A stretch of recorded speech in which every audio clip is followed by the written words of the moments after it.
quand on croit que c'est terminé, il y en a encore. Le MAD, en collaboration avec Brussels Invest Export, a décidé de mettre sur pied un showroom de 15 jeunes créateurs ici au cœur des Beaux-Arts. Donc des créateurs belges avec chacun leur vision propre. Et donc ça va permettre donc à ces créateurs de rencontrer des acheteurs internationaux.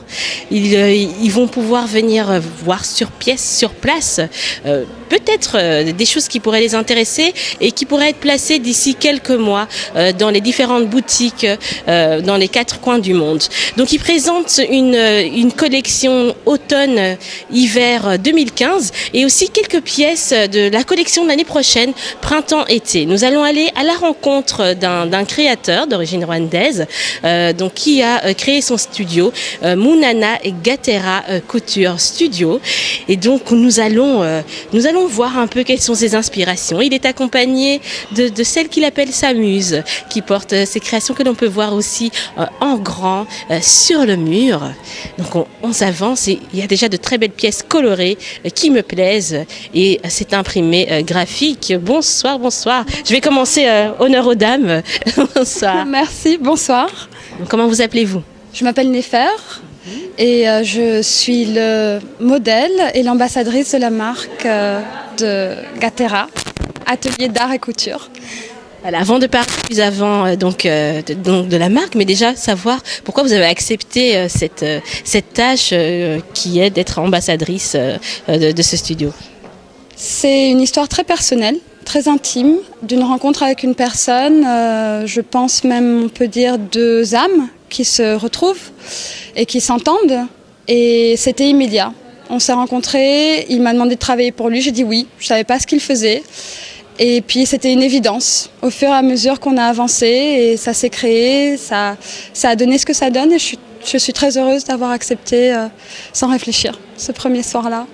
Voilà. On va regarder, on va apprécier votre robe et on va inviter donc le créateur à nous rejoindre pour que déjà il nous en dise un peu plus sur la robe et puis sur vous et toute cette aventure avec Gatera Studio. Bonsoir. Bonsoir. Donc, quelques mots sur la robe que mademoiselle Néfer porte et sur aussi le modèle qui est à l'arrière. Cette aventure de cette robe, en fait, au départ, on a créé cette créature plutôt, parce que c'est vraiment une robe importable d'abord. Mais beaucoup de gens me demandaient est-ce que vous ne pourriez pas me faire cette robe pour me marier ou des choses comme ça.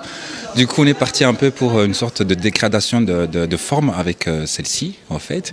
Et on a une petite collection de robes où le but, en fait, si vous regardez ici derrière, en fait, elle se retourne ici.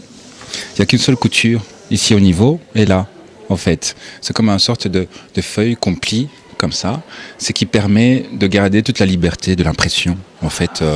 Et ça donne une certaine liberté, surtout pour placer les imprimés, en fait. Et à partir de là, ça a dérivé sur plein de choses, en fait. Voilà, mais elle le passe si merveilleusement bien. En quelle matière est cette robe? Ça, c'est de la soie, en fait. Et ça, c'est de la mousseline de polyester, qui est une matière qu'on a très peur en général, qu'on attend polyester. Maintenant, techniquement, ça a énormément évolué parce que le toucher, c'est vraiment un peu comme de la soie. Et ce qui est excellent avec cette matière, c'est que on peut laver, on peut repasser, et les impressions sont toujours vraiment belles en fait au final. Et j'utilise énormément, en tout cas pour tout ce qui concerne les prototypes. Et quelle est l'histoire de Munana Gatera? Elle est très longue, l'histoire de Munana Gatera.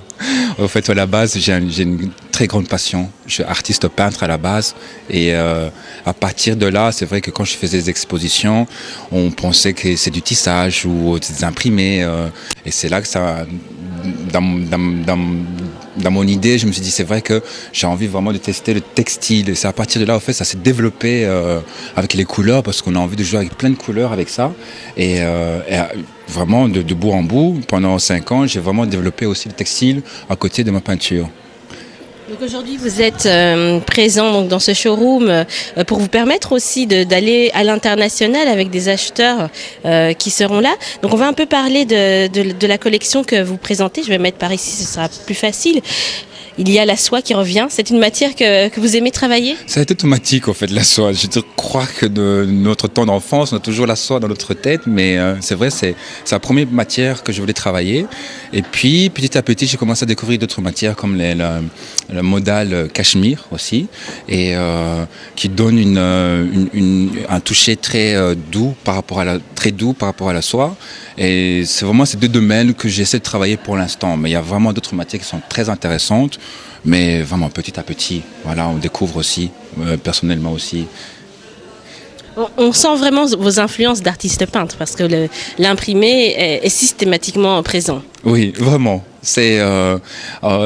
En fait, je pense au début quand je commençais à peindre, je regardais aussi les grands artistes aussi. En fait, mine de rien, même au XVIIIe siècle, les gens faisaient du textile.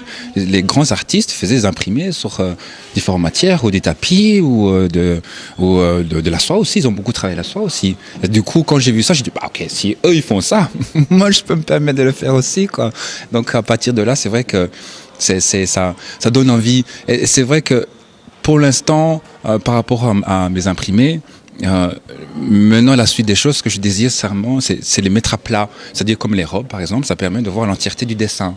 C'est vrai qu'un foulard, on met autour du cou, c'est que quand vous l'ouvrez, que vous devinez un peu comme un tableau. Ce que je désire réellement, c'est vrai, c'est que mes foulards, c'est des tableaux, en fait, que j'ai envie de communiquer à la base. Regardez d'abord les tableaux avant de les porter. C'est un peu ça. Donc, maintenant, j'espère qu'avec la suite, c'est que j'ai envie de proposer, en tout cas pour les robes, montrer des tableaux en fait avec ça en fait, et ce que je désire maintenant, on va voir la suite.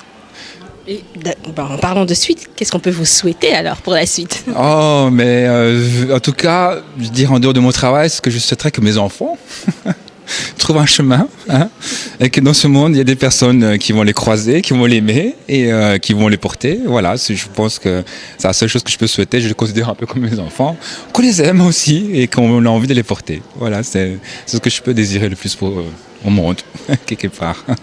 Merci beaucoup. En tout cas, la mode ici, on l'aime. On aime vos enfants aussi, donc on leur souhaite de trouver des familles accueillantes. Merci beaucoup. Voilà, donc la mode est sans fin, la créativité est sans fin. Il y a mille et une choses à découvrir, mille et une matières à travailler, mille et un imprimés à porter. Donc on ne peut souhaiter que cela. Tous ces créateurs présents dans ce showroom initié par le MAD et Brussels Invest Export, que ces pièces trouvent acquéreurs et que les acheteurs internationaux continuent à aimer cette mode belge qui n'est plus une mode atypique mais qui est présente sur toutes les scènes internationales. C'était donc Christelle Pandanzila pour Just Follow Me Magazine en collaboration avec Vangu Télévision.